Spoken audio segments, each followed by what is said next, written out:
Hello, this is Danny with EXO. I'm going to go through our September 2023 monthly recap. If I were to give this month sort of a theme, I would say spinning plates and baby steps. And, with sort of a goal that we have with our EXO 2.0, where and Andrew talked a little bit about this in a culture doc that he's developing about quality of the people we have on the team, high quality work that we produce day in and day out, and high quality products in our portfolio companies, high quality companies, and ultimately a high quality experience that we deliver with our people and product to our customers. And this is maybe difficult to say, and I don't want to over dramatize this, but there's, I guess it's a little bit shameful to quality over quantity, that's a difficult process because it just means that we maybe lacked in quality, right? And that's tough to admit, but it's clear our customers are not shy about communicating and sharing that feedback, and we need to do something about that. And so September was baby steps towards transitioning that for our portfolio. And what's really been interesting in September, I think, was a good, qualitatively a good indication, and quantitatively a good indication of sort of like the different flavors and characteristics our portfolio has. They're all not the same. They're all not on a similar growth trajectory. They don't all experience the same issues or growth problems. They all are so very unique, which I think is cool to talk about and observe and learn from, but obviously can be a little bit difficult when just trying to operate them successfully. And that's sort of why I also describe this sort of as spinning plates, where it's like, it's I see myself and I see us being more reactive than I would like when it comes to solving problems, seeing problems and anticipating them and having solutions ready and waiting.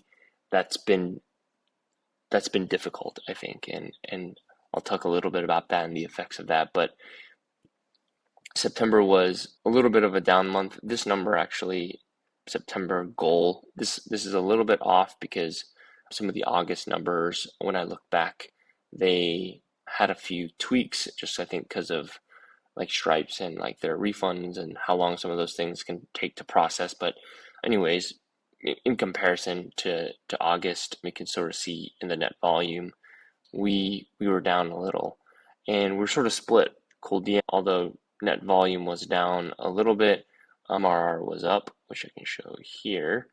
Screenshot was up a little bit, and growth bar was down. But again, if you guys have read a little bit about that, I want to kind of give this growth bar a couple more months just to see kind of how things are after us getting the checkout and onboarding experience back to the way that it was before we acquired it. But all is to say, we've had a split in terms of growth. Some grew and some did not. I'll talk about analytics and sort of what we're observing there and what we're trying to do and sort of the leash that it's on as a result of just the struggles that we've had in being able to grow that product. Nothing really to call out in the customer acquisition funnel. I think, at the end of the day, this is where like the rubber meets the road for us. For a company that doesn't spend a lot of money and resources on paid advertising. We play the long game with content, and we rely on the product and the product experience.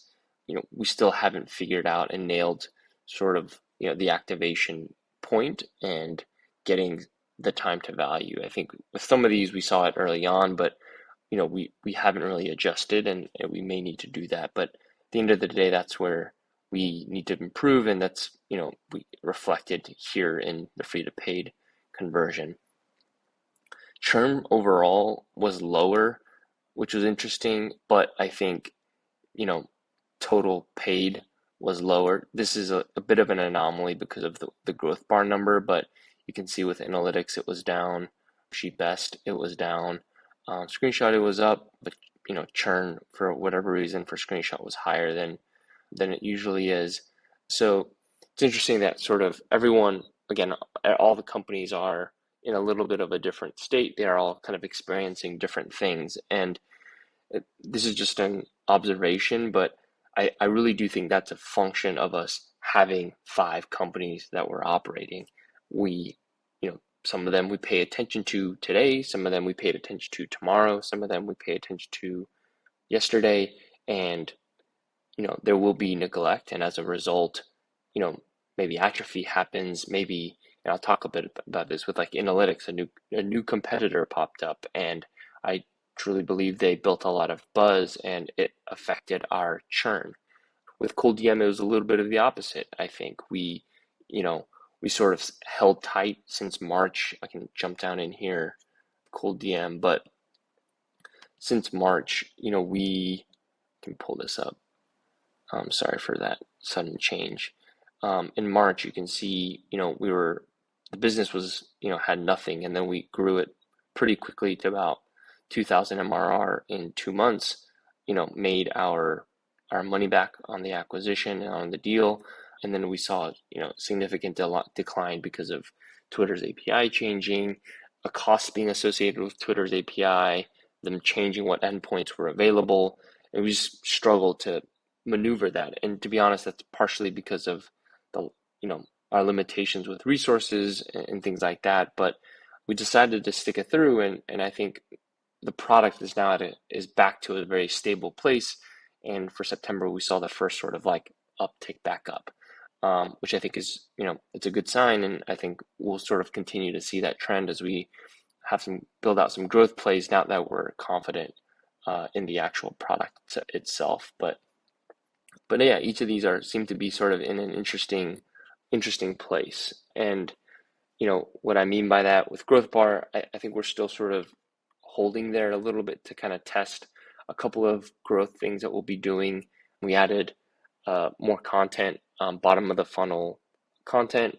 We started a backlinking process where we're B2B SaaS software companies to partner with and to exchange links with.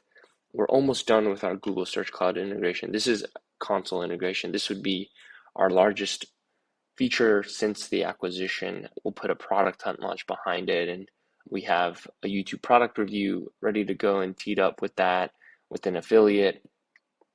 We're actually hosting like a Udemy course, and we're going to be sort of the main product used in that Udemy course.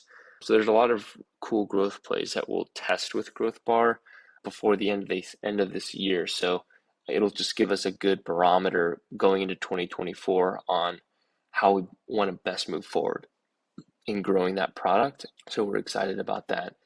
With analytics, I think, we're sort of on its last straw a little bit. I think, we've just dealt with a lot of things, some of them out of our control. New competitor pops up. LinkedIn changed several things in September that really drastically affected us. So having to reconcile with that, having to deal with that, and then in the meantime, also just improving, the product overall. I think for this one, we put a new design and front end on it, but we didn't really touch outside of just the design and what it looks like.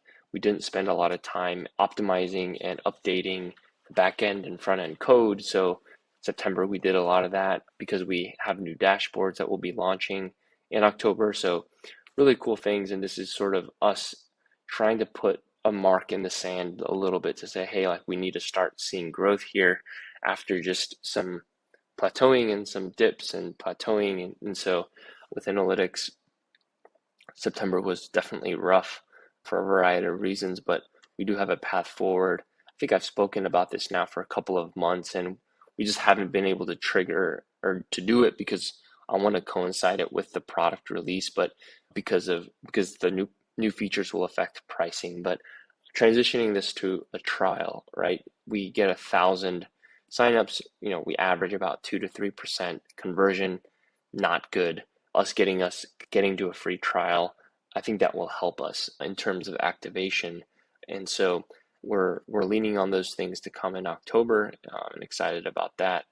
Yeah, I can't really say anything bad about Screenshot API. We have a couple of really big enterprise deals that could be looming, which would be a huge lift for this product. But whether it's cash collections, like net volume, or MRR, it's been pretty darn steady, and it actually had its best month in a while in terms of new customers, 21. But growth wise, it was a little lower because we lost a couple of larger customers, some of them who were paying $100 per month, which is, I think quadruple. Yeah, it's like, or 3x the ARPU. So we lost a couple of those, but we expect a good cash collections month in October because of some overages and things like that. So that Screenshot mentioned cold DM sort of sitting where it's at. It's in a good spot now, product wise. We're going to run sort of low hanging fruit growth play where we just blast the email list, sort of re-engaging them, reminding them that the product exists and that we've spent a lot of time improving it and getting them to try again. And then the last one, I think, and again, just going back to this theme of September feeling like just spinning plates, being reactionary, this one sort of has done a bit of a dive, and I can't necessarily point my finger to any one thing. You can sort of see here where it was at the beginning, and then it sort of declined. Part of it, we paused for 2 months doing Google ads. That could have definitely played a role. We're definitely not spending as much as we did. I spent like $115 last month, which I think is, way less than half of what we used to spend. But we're going to continue to ramp it up just to see if we get a little closer. But with Sheepest, it's just one to, I think, analyze, because if we look at, signups, historically speaking, it's been pretty solid. So in January, like you can see, there was a point where we were getting like 5,000, and that's partially because of how much money we're spending on Google Ads.